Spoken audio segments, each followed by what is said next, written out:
After the flag salute, a moment of silence for a gentleman named Howard Rogers, a native of the Oxnard area, been instrumental in helping a lot of people. Passed away recently. Member Flynn? Member Flynn? Present. Member McDonald? Here. Chair Perrella? Here. Chair, we have a quorum, and the agenda for this meeting was posted in the City Hall kiosk on Wednesday, May 20th. Brian, can you lead us in the flag salute, please? Sure. Please place your hand over your heart and join me in saluting the flag of our nation by saying, I pledge allegiance, Pledge allegiance to the flag of the United States of America, And and to the republic for which it stands, one nation, under God, indivisible, with liberty and justice for all.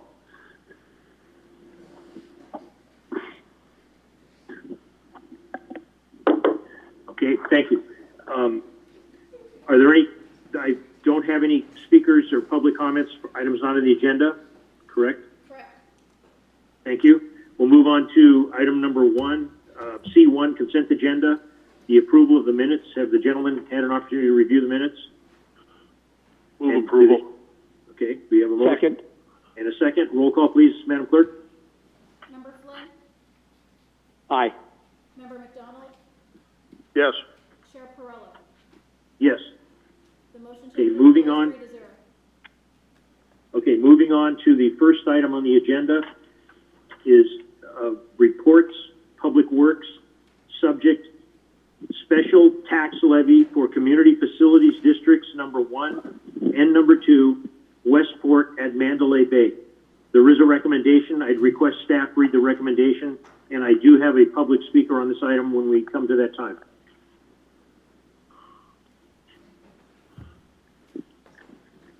Go ahead, staff. Thank you, Chair. Adam Smith, Project Manager. Just one sec.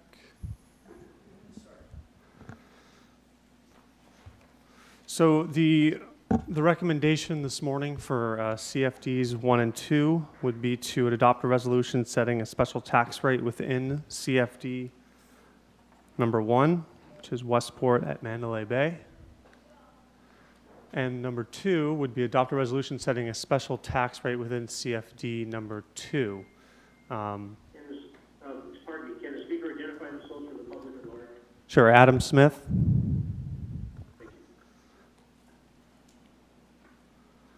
So CFD number 1, it's a bonded district. It was created and approved to levy a special tax sufficient to pay bond debt service on for various capital improvement projects within the Westport community. Government code requires the council to adopt a resolution to levy the special rate for the upcoming fiscal year. For fiscal year 21, the maximum special rate is $923,000, but the actual amount to be levied on the parcels will be approximately $685,000. The remaining balance on the bonds as of this writing is $7.175 million, with the final payment due on September 1st of 2033. CFD2 was created and approved to pay the cost of the services and incidental expenses relating to the maintenance of Westport at Mandalay Bay. So as I previously said, CFD1, the maximum special tax rate is $923,000, but the actual amount to be levied will be $684,000. And at the time that this agenda was posted and this presentation was put together, we had the maximum special tax rate for CFD number 2 in fiscal year 21 of $807,000, with a projected levy of $477,000. However, over the past few days, we've had some collaborative conversations with the residents of Westport, and we're actually going to be looking at providing them a levy credit prior to formal council approval of the amendment, which would be on June 2nd, or I'm sorry, of the resolution on June 2nd. And so we will have that numbers, but it will be lower than the $477,000 that we have supplied you here. We'll be working with our special districts consultant, the city staff, to update. The financial impact of CFD 1 and 2, the levying of the special tax rate, there was no cost to the city's general fund to approve the resolutions. And for the bonded district, debt service costs and all administrative costs are included in the amount to be collected, which are levied against the properties in CFD number 1 and 2, Westport. And with that, do you have any questions? Yes, committee members, do we have questions? I have a question, Mr. Go ahead. Go ahead. Mr. Smith, and these two CFD assessments, for number 1, the maximum amount is $923, and for number 2, the maximum amount is $806. But when we actually see the numbers, which are much lower, we're in number 1 we're 239,000 below, and in number 2 we're 329,000 below, for a total of 568,000. And then that's not counting what you said could be lower for number 2. Is that reflective of the fact that the Harbor Patrol services are no longer as a part of this billing, or to what extent is the Harbor Patrol part of, what amount of these amounts that you've shown, so the 684 and the 477, are there any payments for Harbor Patrol in those figures? Thank you, committee member. No, CFD 1 doesn't have a Harbor Patrol because it's a bonded district, so there's just bond debt service. And CFD 2, it has no Harbor Patrol in fiscal year 21. Okay. Thank you very much, Mr. Chair. Those are my only questions. Councilmember McDonald? I have no questions. I do know, well, okay, we'll go to our, can the city clerk call, please, Mr. Rocco Belmonte? That's our speaker card that I have here. And I'll just make the statement, in the future, when we have these PowerPoint slides, if we can number them, then we can call them back up very quickly. If you put that PowerPoint slide up showing the difference, the CFD 1 and CFD 2, and then we lower, I'm sure there's a lot of people going, wait a minute, how much lower? So that's our speaker card that I have. Hello? Hi, Rocco. Hello? Hi, Rocco. It's Michelle from the council meeting. I'm sorry, I can't hear you. Who is it? You have to shut the TV off.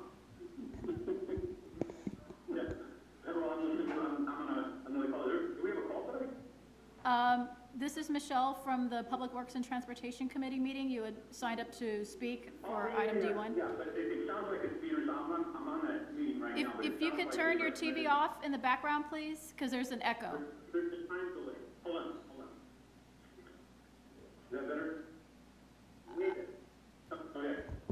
Okay, so you have 3 minutes. Please go ahead. No. This is for, I think they've addressed it. They've already reduced their levy credit, so I'm okay. Okay, so you don't, okay, all right. No, just comments for the future. I think we're going to be doing a reserve study, but that's really not on the agenda. I can post those comments later, but the idea of doing harbor dredging when ABC Consulting recommended that we don't do that because it would stir up the nutrients, and seawall maintenance, those are the only two issues I have in terms of major items on the reserve study that we should readdress. Did you want to address them at that time of the meeting? Because we have you down here as D1. We can, but that's really not. All right. It's about the reserve study, and that's coming up. So I think I can hold off till the reserve study. Yeah, that's not this agenda item. Okay. I don't have you down, Mr. Belmonte, as wanting to speak on either item. So if you decide, please call back and ask them to speak on that, or get a hold of the city clerk. Okay, fine. Thanks.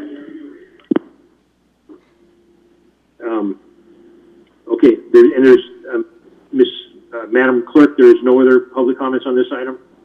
Not that I've received, no. Okay. Thank you. Do we have any further discussion by the council?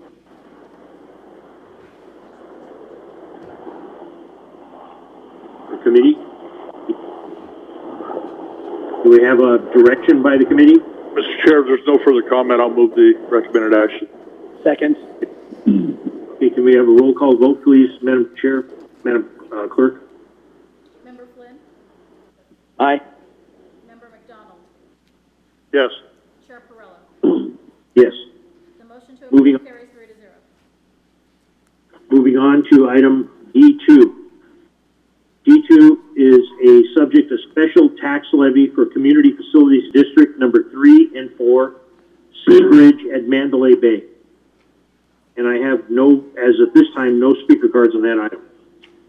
And can the staff please read the recommendation?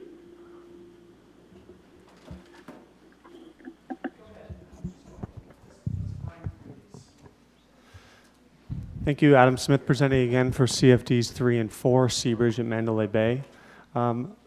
The recommendation is to adopt a resolution setting the special tax rate within CFD number 3 and adopt a resolution setting a special tax rate within CFD number 4. CFD number 3 special tax, it's similar to CFD number 1. It's a bonded district. In 2004, council established CFD number 3 to levy a special tax sufficient to pay the principal, interest, and other periodic costs associated with these bonds. The remaining balance of the bonds is $24.2 million, with a final payment due in September of 2035. An item of note, in November of 2018, voters in Seabridge approved Measure H, which limited the amount of CFD number 3 special tax revenue that can be used to pay the costs of city employees to $5,000 annually, administrative costs. So in fiscal year 21, the city overhead cost is equal to $5,000 for the CFD number 3 bonded district. CFD number 4 was established in 2004 to pay certain costs of services and expenses related to the maintenance of Seabridge at Mandalay Bay. In November 2018, voters within CFD 4 approved measures F and I. What Measure F did was it amended the special tax rates plus the approved annual resolution and escalation factor of 2%. Measure I reduced the portion of CFD number 4 special taxes to pay for harbor patrol costs to $192,000 annually.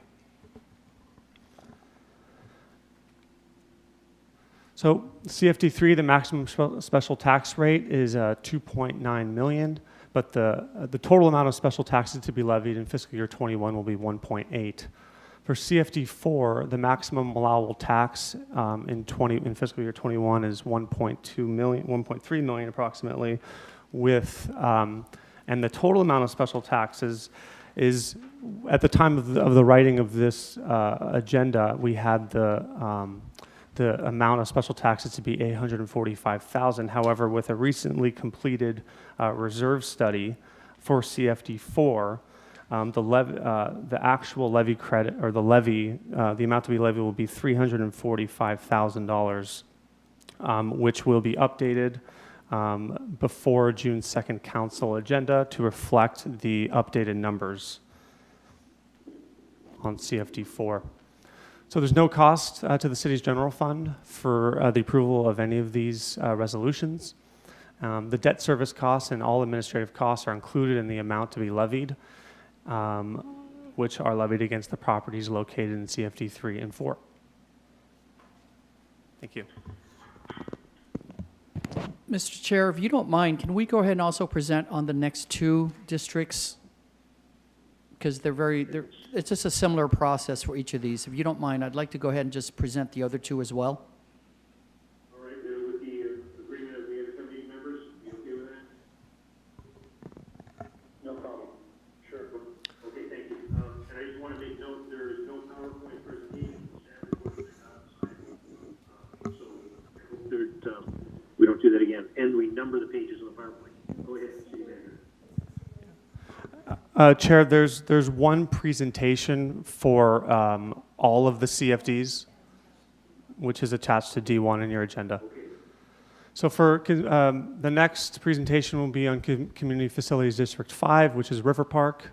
The recommendation is that the Public Works and Transportation Committee recommend that City Council adopt a resolution setting the special tax rate within CFD 5 for fiscal year 21, and CFD 5 is also known as River Park. September 2005, City Council established CFD 5, levying a special tax sufficient to pay the cost of the services, improvements, and incidental expenses set forth by the resolution of formation for that district in River Park. So the current maximum allowable tax is $6.5 million for fiscal year 21. However, the amount of special taxes to be levied for River Park will be $4.3 million. CFD5 has an estimated fund balance of approximately $4.2 million, and this fund balance is being held to finance future capital projects, which include the construction of a new control room for the Central Park fountain and additional replacement of storm drain filtration devices throughout the community. Additionally, we are supplying the residents of CFD5 with levy credits in the amount of $1.1 million in the next fiscal year. No cost to the city's general fund with the approval of the attached resolutions. All maintenance, service, and admin costs are included in the amount to be collected by these special taxes. And I'll finish up with the CFD 2000-3. The recommendation here is for the committee to recommend that City Council adopt a resolution setting the special tax rate within CFD 2000-3, which is the Oxnard Boulevard Highway 101 interchange project for fiscal year 21. In July 2001, City Council authorized it's a bonded district, so bonded indebtedness for CFD 2000-3 for this public project in the amount of $15 million, which would be paid by the levy of a special tax. So in fiscal year 21, the maximum special tax is $921,000. However, the amount to be levied will be $597,000, with the remaining balance of the bonds at $5.3 million, with the final payment due in September of 2032. There is no cost to the city's general fund from approval of the resolution. And debt service costs and all admin costs are included in the amount to be collected by the special taxes levied against the properties in CFD 2000-3. And with that, that is the end of my presentations. Do we have any comments from the committee members? I have none. Yes, Mr. Chair. Go ahead. Right. So I appreciate, Mr. Smith, the presentation on 3 and 4 and on 5. And I wanted to ask the question with the maximum amounts of 3 and 4. So the maximum amount of 3 at $2.9 million and the maximum amount of, let me make sure I got it right. I might have it a little bit confused here. But anyway, we're 12.92 and it's 8.45, I think, for number 2 or number 4.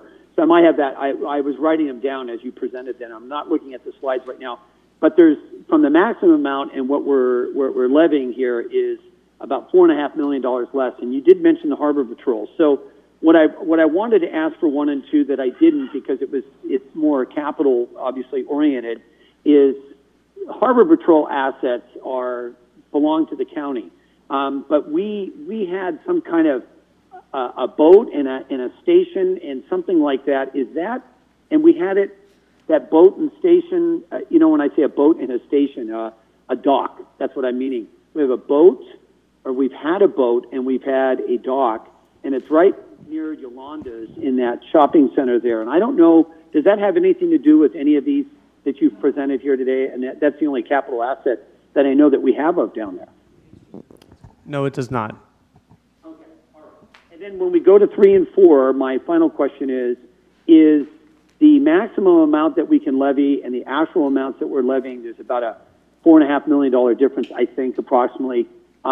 Is that exclusively because of the reduction of the Harbor Patrol? Could you explain that? It's not exclusively. However, the reduction of the Harbor Patrol in CFD4 is a part of it. But with our budgeted costs of the maintenance of CFD4, this is what it would cost to maintain the CFD in fiscal year 21. So the costs are reflective of that. And last question, Mr. Chair. The future of any kind of patrol, I don't even want to call it a harbor patrol, but any kind of patrol and any of these 3 and 4 CFDs, Has that come up in any kind of discussion of any kind? For the upcoming fiscal year, it hasn't, but I anticipate that in subsequent fiscal years, it will. Yes, and does the city have any kind of position on that, or is there anything? I'm just kind of curious to know in anticipation of what might happen in following fiscal years, what the idea is or what might be proposed. Thank you for your question. Going forward, we're going to be working with code and code compliance to issue a request for proposals for external services to provide that in the future. Thank you very much. That's what I was looking for. Thank you so much. So, the question, yes, the questions I have, Mr. Smith, just one thing, especially on the specific area in River Park. When we use the term levy, L-E-V-Y, and the other, the assessments, I do not want any residents there to think that any of these assessments are involved in whatever potential future work will have to be done to the Santa Clara SCR1 levy. Am I correct? You're correct. And the formation documents of CFD5 has boundaries and the authorized improvements in those documents. So it only encompasses the River Park boundary. Okay, and since we're talking about special districts, and I live in a special district, but I live in special district number 13, so I'm not on this where I have to recuse myself, but I want to bring that to the attention. If the public gets an opportunity to go and look at the staff report, it's not available in the slide presentation at this time. In the future, I think it'd be a good idea, because this shows an overview of the city of Oxnard, and it shows where the special districts are congregated. It is to the newer development.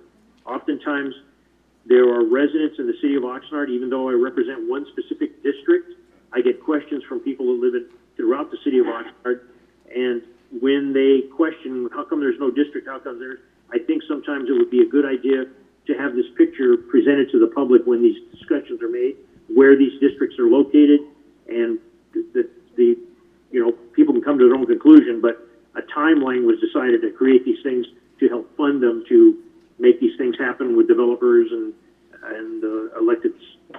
So I just wanted to say that. I appreciate the presentation. Do we have a recommendation by the committee? Chair, if I can just make a quick comment. There should be a map of the special districts with a legend in your packet. It's on page 90. It's on page 90 of the staff report. I tried to get that to be shown up on the slide, but apparently we can't do it right now. But when it comes to the council, I think maybe if it's simply a matter of just slipping one in there, maybe we can put that on the city council so that the people in the city of Oxnard have an idea of what we're talking about. It appears to be pretty much everything north of 5th Street, just a teeny-weeny bit below 5th Street, and the stuff over in the harbor, everything is above on the north end of town. And there's a tremendous amount of population that lives below that. That's the only, but I did see the map. Thank you, Mr. Smith. I also want to add the special district website. It's a pretty handy tool for any residents that are listening, as well as for you, committee member. You can put your address in, and it'll tell you if you live in a special district throughout the city. So it's a pretty good tool, and that's at the special districts website on the City of Oxnard's website. Do you have a method of a resident finding that? Is there a direction, or you could give a little?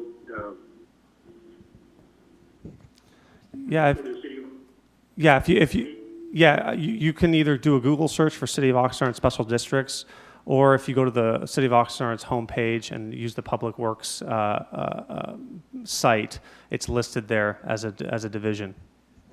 And we'll include it into a slide when this goes to council. Okay, and Mr. Smith, that was very enlightening. I appreciate that. I'm sure there's some people watching. They're going to be doing that within a half an hour. So thank you. Do we have, back to the committee, do we have a recommendation for the committee?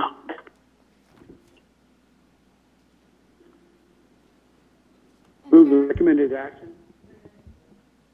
Yes? We're going to have to do separate votes for each item, if you please. Okay, all right. Okay, item number 2. Do we have a recommendation for item number 2? Move the recommended action. Second. Member Roll call. Flynn? Aye. Member McDonald? Aye. Chair Perrella? Yes. The motion carries 3-0. Moving to item number 3. Do you have a motion? So moved. Second. Roll call, please. Member Flynn? Aye. Member McDonald? Yes. Chair Perrella? Yes. The motion carries 3-0. Moving to item number 4, the Highway 101. Do we have a recommendation by the committee? I mean, a motion, I beg your pardon, motion? Move the recommended action. Second. Roll call, please. Member Flynn? Aye. Member McDonald? Yes. Chair Perrella? Yes. The motion carries 3-0. Thank you. Thank you. Thank you very much. Okay, we're moving on to item 5, Public Works Department. The subject is a 5-year capital improvement program for fiscal years 2020 through 2025. I'll let staff read the recommendation, but I just want to let the fellow council committee members know and staff, I have received numerous emails on this particular thing from residents in the Oxnard affected.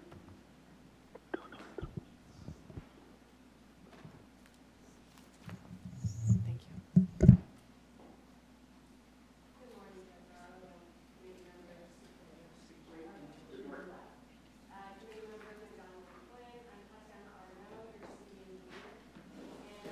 Present the adoption of the City of Oxnard Capital Improvement Program for fiscal years 2020 through 2025.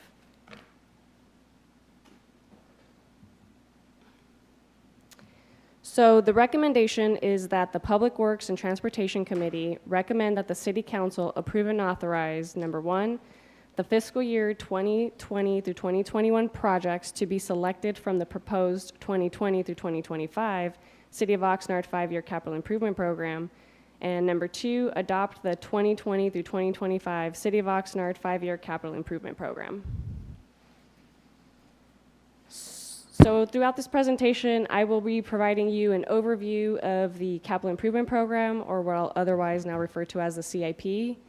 I will also provide a summary of new projects that were not listed in last year's CIP, and I will wrap the presentation up with some accomplishments from this past year's CIP.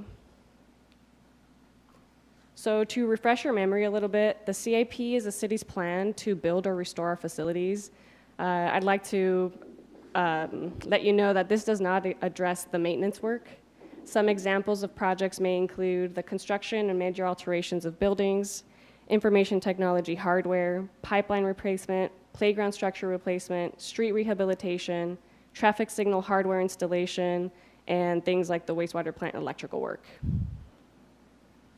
So in order for a project to qualify for the CIP, it has 2 criteria that it must meet. First, it must consist of construction, erection, alteration, renovation, improvement, demolition, or repair work involving any city-owned facility, and it must be a project that costs at least $100,000. I'd also like to note here that studies and rolling equipment purchases do not qualify under the CIP either. So the way the process works is that departments will identify the necessary capital improvements. This is typically done through master planning and studies that are performed at each facility. Staff then reviews the projects for conformity with the general plan. And in turn, engineering staff will verify the cost estimates and will work with finance staff to determine the priority for funding. Then we'll go to Planning Commission, which we actually did back on May 8th, and we received concurrence from Planning Commission on the general plan conformity. And finally, it brings us to this step where I am presenting to you here at the Public Works and Transportation Committee for recommendation to City Council for adoption and approval of the CIP. So this year's CIP is organized very similarly to last year's. There were no major alterations made. But it highlights the examples of projects by funding source, council district, and fiscal years. The projects are sorted conveniently in the appendices by fiscal year, then funding source, or by fiscal year, then by district, by fiscal year alone, or by fiscal year, then priority. The projects themselves are organized into 6 different categories, those being buildings, information technology, parks and open space, seawalls, transportation and drainage, and finally utilities. So here you'll see a typical image of a project sheet. Again, this is very similar to last year's CIP, and it includes the project title, location, council districts impacted, or in some cases it might be a citywide benefit project, the project description, the purpose and need, the relevant category and goal for the general plan, the fiscal years the project will span, the funding source and cost estimate, priority level, and finally on the bottom left-hand side you'll see the name, photo, and contact information for each project manager. So the task of the Public Works and Transportation Committee is to recommend and then later for the City Council to determine which CIP project should be funded in which fiscal year. Right now, the only projects that the committee is recommending and the council is approving for selection are those in fiscal year 2021. So, I mean, as you may know, the steep recession caused by the COVID pandemic has depleted our reserves and sharply reduced ongoing revenue in both the general fund and Measure O funds to the point that no funding is available for new CIP projects in fiscal year 2020 through 2021 in either fund. Additionally, we were already in the process of weaning ourselves off of Measure O prior to COVID-19 regardless, so there was a chance you were not going to see any Measure O projects in this new CIP regardless. So if and when federal and or state government provides any replenishment funds, the general fund projects for implementation in fiscal years 2021 or later could be accelerated to this next fiscal year, but we have no control over that right now, so it's just a matter of waiting to see what happens. So now I'm getting into that summary of the new projects that are showing up in the 2020 through 2025 CIP. Here in the top left corner, you'll see the campus park activation. This is a long anticipated project. We actually just received $8.5 million for this project. That's all thanks to Eric Hummel. We also are showing here the wastewater treatment plant biosolids thickener rehab. As you can see, that thing is old, it's deteriorating, and it desperately needs to be replaced. And finally, on the right-hand side of the screen, you'll see Teal Club Road and the condition that it's in today. So the listing of projects by fiscal year can be found on page 289 of the draft CIP. Those that fall under fiscal year 2021 are what you would be recommending to council. The following slides that I'm about to show you highlight 44 new projects that were not in the previous CIP, but these are projects that span through all 5 years of the CIP. I will point out any projects specifically for fiscal year 2021 that show up on this new list so that you're aware of what you would actually be recommending to council. So under buildings, we have 5 new projects. That's the EOC renovation, the Navigation Center, the Oxnard Transit Center improvements, the police station, emergency backup generator, which Eric Hummel also got us another grant for, and the River Ridge Clubhouse roofing replacement and exterior improvements. Of these 5 new projects, only 2 of them are in fiscal years 2020 and 2021, which are the Navigation Center and the Oxnard Transit Center improvements. Under Parks and Open Space, we only have 4 new projects showing up in the CIP. That's the Citywide Basketball Court Resurfacing Project, Campus Park Activation, the Greenbelt LMD 43 lighting replacement, and the Sea Ridge lighting replacement. Of these, only the Campus Park Activation is proposed for this next fiscal year. So under Transportation and Drainage, this is where we have the majority of the new projects. There's 25 of them, and they're mostly resurfacing projects that are based on the latest pavement management system update that was just, actually it's in the process of getting wrapped up right now. And there's actually only 1 new fiscal year 2021 project in this category, which is the water campus paving. I won't list every single one of these because there are 25 of them, but I'll go through the slides slowly and just kind of highlight those that of importance, right? So the 4th Street mobility improvements, this is a really important project to us. This is going to help with the revitalization of the downtown area, connect the OTC over to C Street, where we're actually doing a bicycle and ped improvement project right now, and we're looking for some grant funding opportunities for this. Then we have, you know, a lot more street resurfacing projects, unfortunately not for this next fiscal year, but nonetheless, we're planning them out. What you see in the picture is Doris Avenue street resurfacing with some pretty bad alligator cracking and more than that, honestly, but just to give you an idea of what the condition is out there. Ms. Arnold, Yes. on that, can we go back to that previous slide? Yes, sir.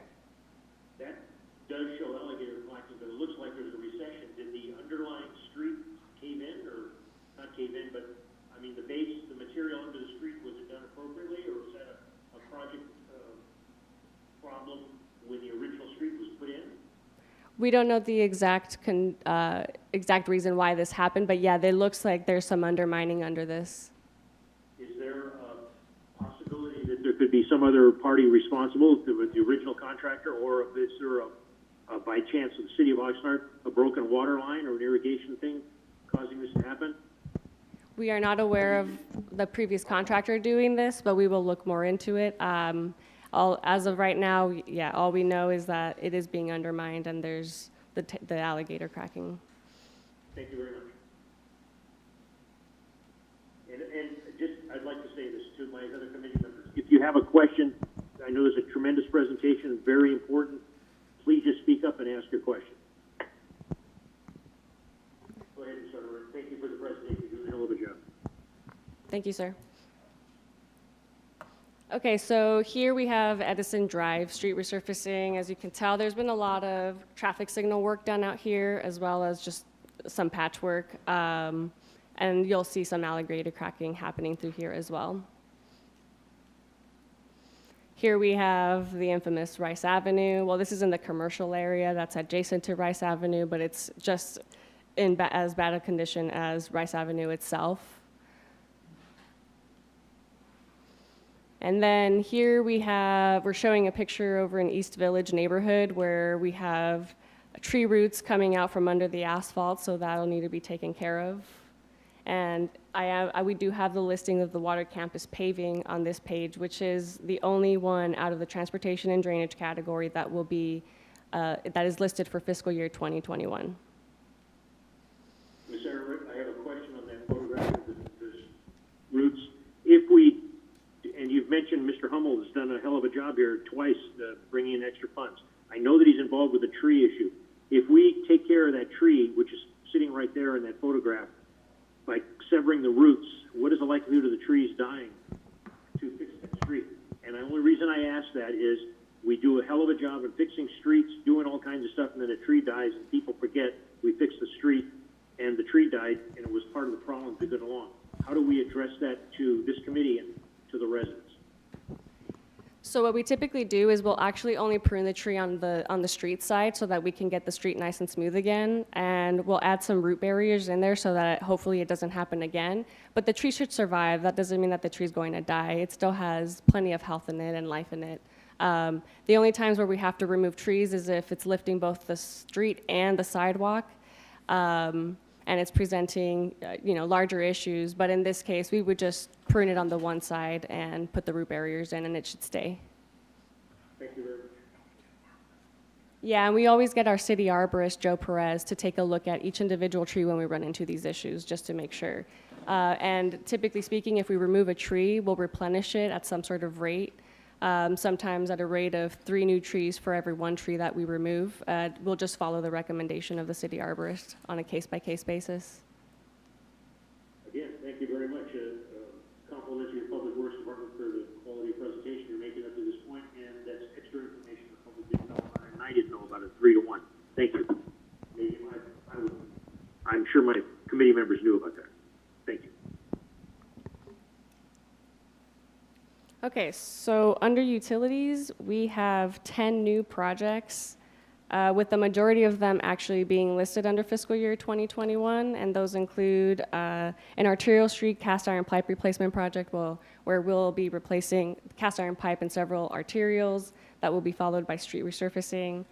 We're going to install a new toll organic carbon analyzer at the AWPF, and then we have some other cast iron pipe replacement projects listed in here, as well as lift station number 24, which is pictured here. Which I believe this is located off of Vineyard by Oxnard Boulevard. It's in need of some upgrades. It's pretty old. Also, we have the variable frequency drive replacements at the wastewater plant, as well as the biosolids thickener rehab, which was that very first image I showed you when I started going through these new projects. And finally, the wastewater system SCADA improvements. Our SCADA system is pretty old at the plant. I believe it's from, I want to say the 90s. So needless to say, for efficiencies, that thing needs to get upgraded. And again, I did list all of the projects for the entire CIP, but what you would be recommending to council will only be those for fiscal year 2021. All right, so getting into the accomplishments for this past year's CIP. We were able to get 32 projects into the design phase, another 14 projects that are currently in the bid phase, and 19 projects total that were completed or are close to being completed and in construction, with the total value of $27.8 million. The following slides will highlight a few of the completed projects from this past fiscal year, and I've also listed all of the projects. I won't go through each and one individually, but I'll give you a highlight of what was generally done by project category. So the first one, I like to call this the infamous one because it made it onto our last year's CIP cover page as well as this one. So this is the fire station number 6 roof replacement project, where we replaced the existing roof and wood siding as well as any of the damage that was done on the interior due to the water leaks. As you can tell, I mean, it looks like almost a brand new structure on the right-hand side of the page here. We also installed the flashing pedestrian beacons in several locations throughout the city. The one shown here is actually right across the street here from Council Chambers along 2nd Street and B. We worked with Gold Coast Transit District to install several bus stops along what they're going to call the new Route 23, which is mostly along Ventura Road. Here's a before and after of one of the bus stops that was installed. Also, Channel Islands Boulevard, we resurfaced the entire length of Channel Islands within the city limits. So there is a break in there. That's just because that's in the limits of the city of Port Hueneme. But everything within our city boundaries was resurfaced this fiscal year. And finally, we have the Bryce Canyon North and South / Fremont North neighborhood cast iron pipe replacement. That's a project that's currently ongoing, but here's some images just to give you an idea of the work that's being accomplished as we speak. So like I said, here's the complete listing of the 19 projects that we were able to complete this past fiscal year. For buildings, they mostly consisted of roof replacements. There was only one under the seawall category, and that one is actually ongoing construction right now, where we're repairing several of the concrete pilasters with concrete jackets, similar to repairs that have been done in the past. Under transportation and drainage, we accomplished mostly street resurfacing projects, and we added a new traffic signal at Rose and Gary.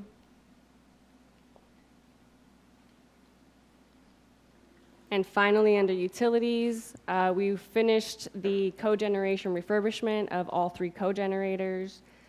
We replaced the fencing around the water campus right by the railroad. We were having a lot of people jumping into the facility, and hopefully this has helped deter them a little bit. The emergency repairs project is almost complete. We've completed 4 of the 5 tasks so far. There are just 2 clarifiers left to be reconstructed, and we'll be done with that project hopefully here in the next couple of months. And then finally, the Bryce Canyon North and South, Fremont North neighborhood water cast iron pipe replacement project, which I pictured or showed you a picture of earlier. I do want to point out that well, I want to just congratulate my staff for all of the hard work that they did this past fiscal year. I started the fiscal year with 1.5 project managers, and the half is Debbie O'Leary, who's actually a transportation planner, who has been helping me manage projects in the interim. And then since then, we gained 2 project managers in September and the last one in January, and they've helped us push a lot more projects through. So hopefully this next fiscal year, this list will be even longer. But I just, that's a lot of work to be done with a very small staff. And I just want to, congratulate them here. So as far as the financial impact goes, there's no direct fiscal impact with the adoption of the proposed 2020 through 2025 5-year CIP. So this CIP provides the full fiscal presentation of the capital projects that are planned to be undertaken. But the projects that council identifies and approves to be adopted in the CIP for fiscal years 2020 and 2021, or sorry, for fiscal year 2020, 2021, will be presented for adoption during the city's budget approval towards the end of June. So again, there's no financial impact through this action. That does conclude my presentation. I am happy to take any questions. Thank you very much. Committee members, do we have questions? Mr. Chair, I just have a comment. Yes, go ahead. When it comes to a vote, I'm going to have to figure out a way not to vote on Campus Park because I have a conflict. So I can support everything else, but Campus Park I have to stay away from. Okay.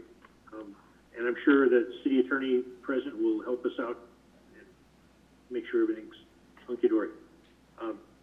Councilmember Flynn, Mayor Flynn. Yes, Ms. Arnaud, would it be fair to characterize the current, when you did the 19 projects that have been completed, could we go back to that slide just for a second, please?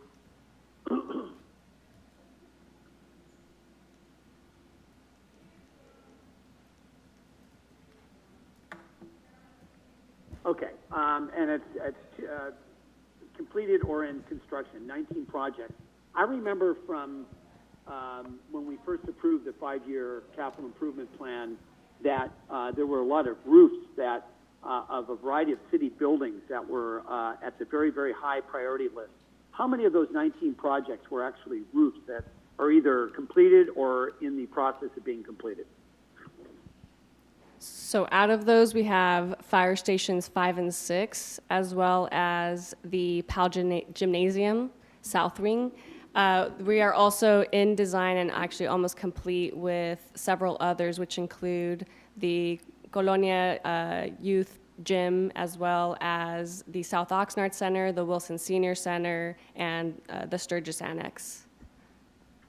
Thank you. And then as far as this year's plan, which has a lot to do with streets, so I just want to say to the city manager and to my fellow committee members that the streets issue is an ongoing one, and it never ends, and there's always maintenance, there's always new pavings, there's money that we get from, obviously, the federal government through BCTC. So what can we anticipate, and I know you said a lot about streets and a lot of specific streets, but what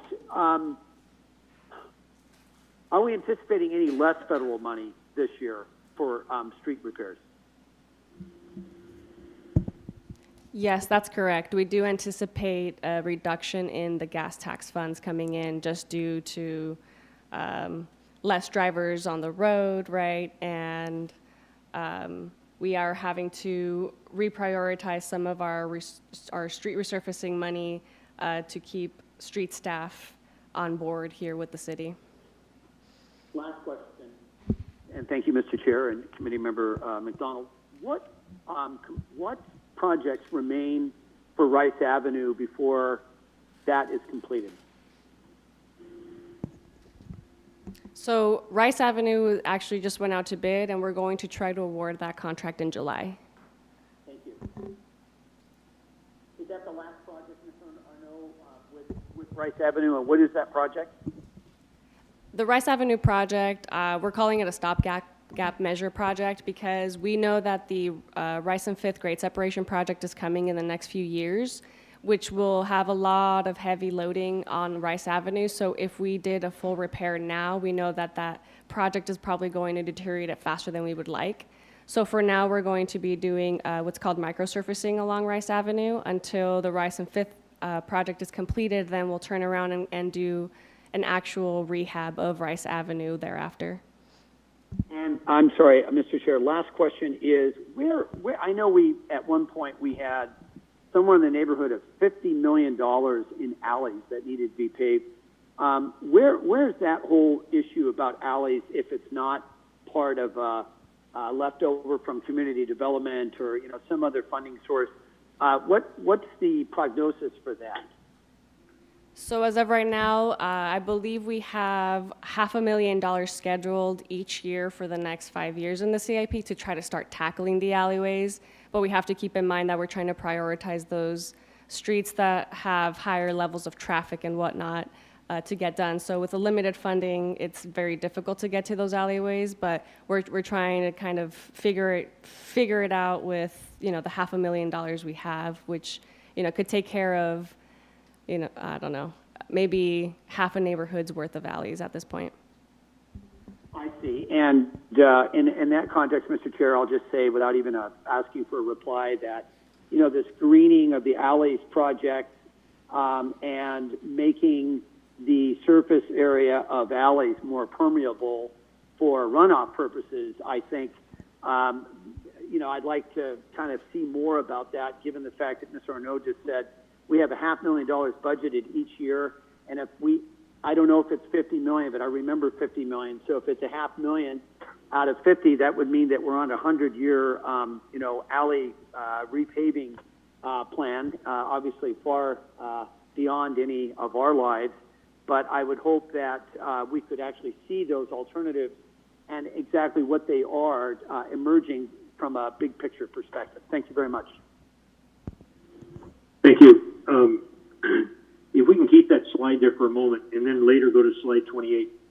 The cost for Fire Station 6 roof replacement and the cost for Fire Station 5 roof replacement, you see the difference between 110 and 377,000. Yes, there was damage and siding replaced, but this, ladies and gentlemen, and the staff, to the credit of the City of Oxnard leadership, we got these two taken care of. But this is what happens when the maintenance does not go forward on a routine basis. And the mayor has elaborated on the issue with the alleys. There are some alleys that you could literally lose a small car in, the potholes. And I've often wondered if we could have slurry coat of something going in to fill up the alleys. Now, I'm not the engineer, and we have great people working in our community. Now, if we could go to slide number 28, please, the next one. Okay, the very top one. I did get comments, and they also went to the other committee members from Ms. Connie Higgy and Ms. Debbie Mitchell, respecting the work and the effort the city has done for this Palaster. If you could just a little explanation more about that for the public, since these people took the time to make a comment. Please, what that is. Yeah, so there's a Boise-type seawall along Mandalay Bay. There's two types of seawalls over there. One is called Boise, which has concrete pilasters that hold panels in between the pilasters, and that's basically what comprises the seawall. And so what we're doing is we're repairing the pilasters by adding a concrete jacket around them, so basically just adding concrete. And that should hold those pilasters up, which is where the strength is coming from, to keep the panels in between the pilasters in place. It's pretty straightforward of a project. That as simply as I'm putting it is literally what they're doing out there. But that should increase the life of these seawalls by several years. And I just want to point out that this was not done through general fund monies. That special district, or I don't know if it's a special district, but that special district paid for that themselves. And ladies and gentlemen, I did not ask her to say that, but she stole my thunder right there. I want to thank you very much for bringing that up to special districts, because along with their compliments to the city, these two letter writers have asked about a special assessment increase from this Mandalay Waterways District 1. and they allude to a meeting that was held in 2006 with their board and the city management at that time, and comments were made that there would be attempts to get the special district assessment something down the road. From 2006 to now is a bit of a waste. At a Channel Island, this is the quote from the letter, at a Channel Islands Waterfront Homeowners Association annual meeting in 2006, the city recommended a special district be formed for financing our seawalls. However, each year this has been pushed to the back burner because of higher priorities. And I'm not only the person that's on this committee, but I also represent that district in District 1. And I'm not asking for anything special, one of 7 council members. But if we can assist in getting this thing on the road, getting a little more momentum and traction, because as the public works engineer, Ms. Arnott, graciously, and I thank you, Tatiana, she mentioned this came out of their funds, their assessment district funds. So I just want to make a point. We need to make sure that thing, we breathe a little more life in it. There are tremendously high priorities in the city, and I wanted to bring that up. The only other comment that I would have, very good report. But I want to say this to the people that work in public works, and I want to say it specifically to Ms.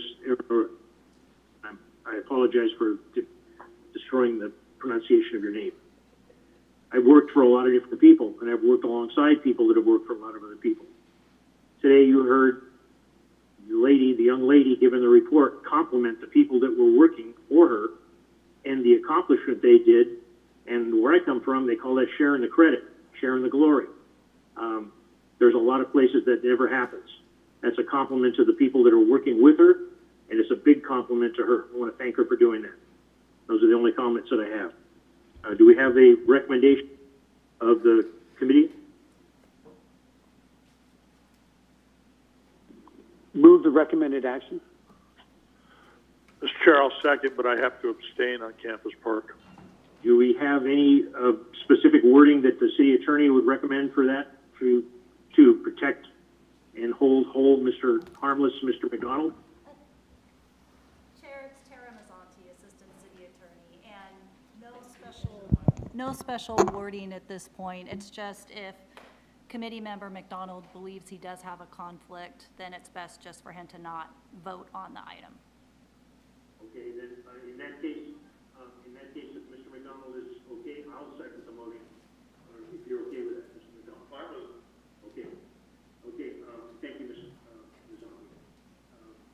Roll call, please. Member Flynn? Aye. Chair Farrell? Yes. The motion carries 2-0 to 1 with McDonald abstaining. And when we note, can we please note Mr. McDonald abstained for potential issue. So it wasn't that he wasn't here. Thank you. Thank you, City Attorney. Thank you, staff. Moving on to the next item, number 6. This number 6 is a rental agreement A-8221 with AMREP for rental of refuse collection trucks for the Environmental Resource Division. And we could please have staff read the recommendation. Yes, good morning. Good morning, Mr. Good morning. Chair, Committee. My name is Tian. I'm the Assistant Public Works Director. The recommendation is that the Public Works and Transportation Committee recommend that the City Council approve and authorize the mayor to execute rental agreement A-8221 with AMREP USA Inc. for a total amount not to exceed $621,600 for the rental of refuse collection trucks through June 30th, 2021. The city has 12 refuse collection trucks to service the commercial area. So they all look the same, the commercial and the residential. The only difference is if you look at the bottom right-hand corner photo, the commercial one has that overhead huge giant arms to pick up those big containers. So 7 of those existing refuse trucks are currently beyond their useful life. So this year, they spent tremendous amount of time in the shop for repairs and very frequent breakdown. And the estimated monthly repair cost is about $65,000. We have put it in our next year budget to purchase 7 new collection trucks. They're either electric, hybrid, or CNG models. Mr. Chen, before we leave that slide, can you back up, please? And I just want to make sure the public reads that. The second main bullet point, the estimated monthly repair costs are $65,000 a month to keep these 7 trucks repaired. Is that correct? Yes. Thank you very much. Go forward. So we still have this year to go through, and once you order the new truck, they're not on the shelf item. The company has to bid them. So there's still a certain lag time once you order them. So therefore, we need to continue to provide the services and avoid vehicle breakdown. So what we wanted to do is to have a rental service for about a year or so to do that. Unfortunately, we're not able to get 3 vendors bid, and we contacted up to 4 vendors, and one of them just cannot provide this type of services at least in the near 3 months, and then the other 2 does not have this type of vehicle for rental. So MRED is the only rental services that can help us throughout this year. And the estimated rental cost is about $58,000, which is much lower than the estimated repair costs. So the rental services will start the new fiscal year July 1st, and then will end of next fiscal year, which is June 30th, 2021. As part of this rental services, MRAP, it's going to take care of the first 6 months of the preventive maintenance services. And there's no drivers and mechanics training because the existing city trucks are MRAP. And then the city is responsible for the insurance coverage. So for financial impact, the total cost for this rental is not to exceed $621,600 through June 30th of next year, which is 2021. And we have included the expenses in our current next year budget. Mr. Chair, that concludes my presentation, and now I'm available to answer questions. Thank you very much. Committee members, do we have any questions? And Mr. Chair. Go ahead. Go ahead. Yeah. Can you? Not hearing you. Can you? Hello. Let's see. Can you hear me? Coming in and out, Tim. I don't know if anybody else hears you. If they do, speak up, please. Yeah, your connection's breaking up. Can you hear me? There you go, that's better. Yes, Mayor. Okay. Okay, good. Okay, Tian, my only question is the anticipated cost, I guess now, or maybe for the fiscal year would have been $65,000, and then the contract, for repairs.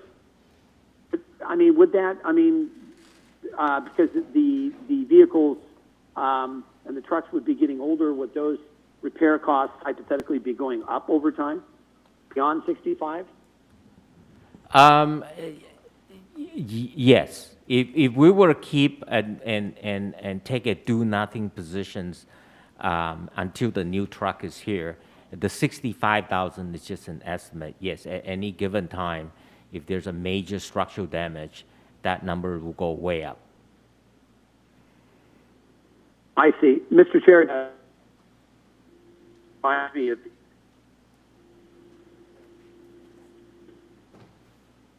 We've lost you, Tim. Can you? You're anyway. breaking up Hello? again. Maybe try logging out and log back in again. We'll come back. I'll come back to you, Tim. Brian, do you have any? Mr. McDonald, do you have any concerns or No, questions? it makes perfect sense to me. I would move recommendation of the action. And I will second it, but I'll wait for Mayor if he's got to come back. I'll just comment. The estimate for the repairs, that is simply for the repairs. I mean, we need to have a value on losing the ability to use that truck. That the loss of service of the truck has a value too. It's staggering. If you had a, you know, even prorated to the price of a car repair, if your car was down that much, it's like rough sledding. And these trucks are identified in the staff report as having reached their useful life. Receded past their useful life. Mayor, are you back? Yes, I am. Can you hear me now better? Yeah, go for it now, please. Okay. I guess my question, Mr. Chair, is that over time, you know, he said the 65,000 is only an estimate, but obviously as the fleet ages, you would think that the cost would be going up even more than just the current estimated cost. So I just wanted him to comment on that. Okay. It says right in the staff report under background, third sentence down, environmental resources in need of replacing 7 refuse collection trucks that are beyond their useful life cycle, which has required extensive maintenance costs and significant downtime. So yeah, they're ready for the boneyard or recycling, something like that. Do we have, I have no other comment on my part. Do any other council member, and I believe Mr. McDonald made a motion and I second it. Do you, roll call please? Member Flynn, Aye. Member McDonald, Yes. Chair Perrella. Yes. The motion to approve carries 3-0. Okay, now the last item, item E, is items for future agendas. Mayor, do you have an item for future agenda? Well, I'd like to discuss this with the city manager first, and maybe the public works director, and that was along the lines of the alleys. You know, simply put, the reason why we haven't paid the alleys is we don't have the money. So I'm concerned that with a $500,000 a year being allocated to alleys, how we're going to be able to bridge that gap. So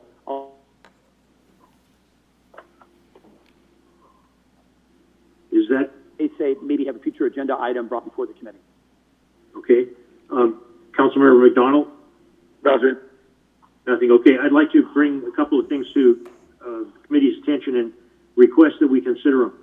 Recently, there was a planning commission meeting for the Sakioka, and there was talk about palm trees being identified. And I think, my personal opinion, I think it is time the city of Oxnard revisits this issue of palm trees. They're not native to this area. They provide, so they can be attractive, but they are also a very big nuisance. When they do lose a palm frond, we get calls that they have hit people's cars. They become a traffic impediment. There's no tree that won't lose anything at some time or other. But the palms they have some drawbacks. Number one, they provide very little shade. That generates very little cooling for a hot sink city where we have asphalt and concrete. The second is as they grow, they provide extremely expensive equipment needed to trim the trees and major projects to trim the trees.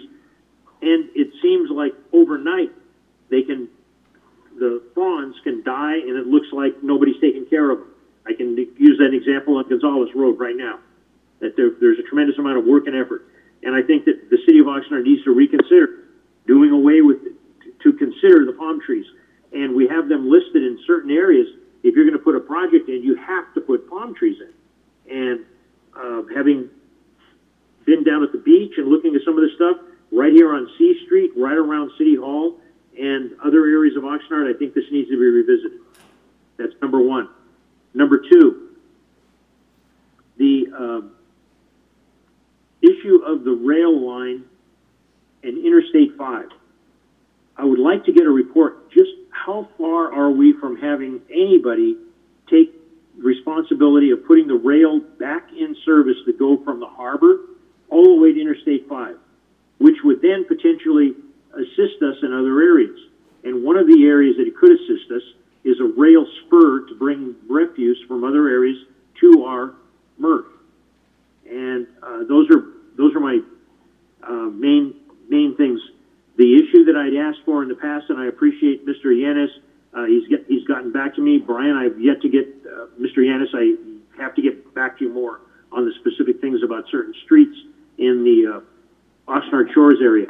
But there is a walkway between I don't know what they call them, but apparently they now belong to the city of Oxnard, and they have for some time. There's going to be a vote by the homeowners down there to potentially do away with their assessment, when their assessment had been used to assist the city of Oxnard in some sort of maintenance.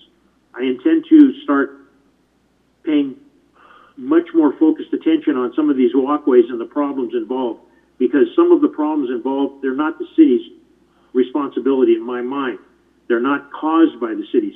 Some people have planted items, trees, they've lifted the city's property, and the city should, through the city attorney's office, I believe, can come to some sort of an accommodation where this doesn't all fall on the ratepayers of the city of Oxnard, throughout the city of Oxnard, who don't even have the ability to benefit by living that close to the ocean.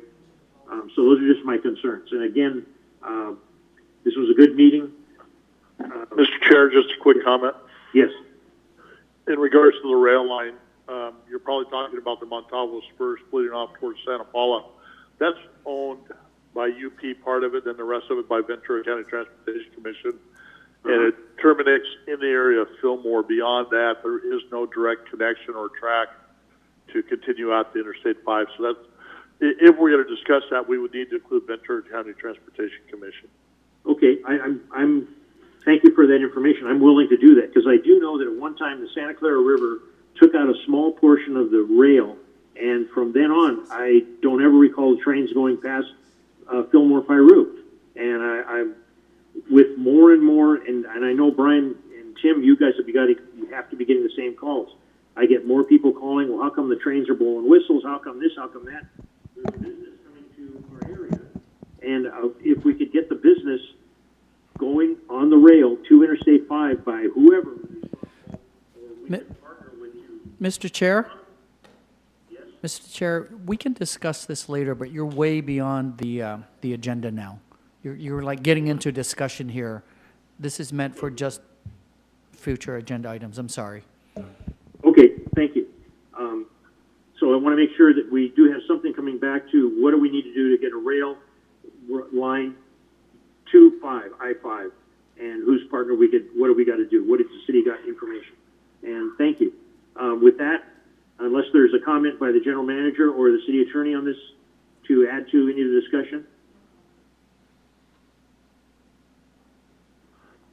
Do we have any comment by the city manager or the city attorney to No, sir. this? Okay, city attorney? No either. Okay, meeting's adjourned. Thank you very much.